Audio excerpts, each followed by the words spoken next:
কার্যক্রম নিষিদ্ধ আওয়ামী লীগের ডাকা ১৩ নভেম্বরের কর্মসূচি ঘিরে রাজধানীর বিভিন্ন স্থানে নাশকতার ঘটনা ঘটেছে। বুধবার দুপুরে রমনা থানার সামনে আগুন জ্বলে পুলিশের গাড়িতে।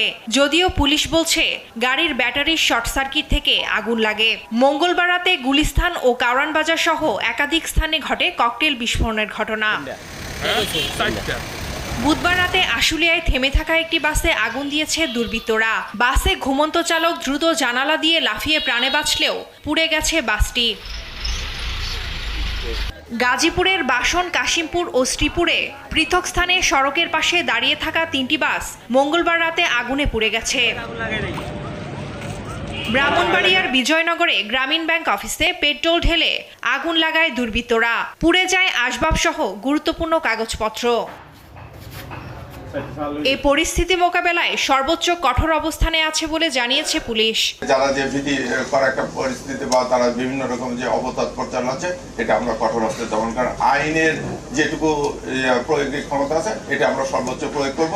ফারজানা আফরোজ টুম্পা, নিউজ ডেস্ক, দেশ টিভি।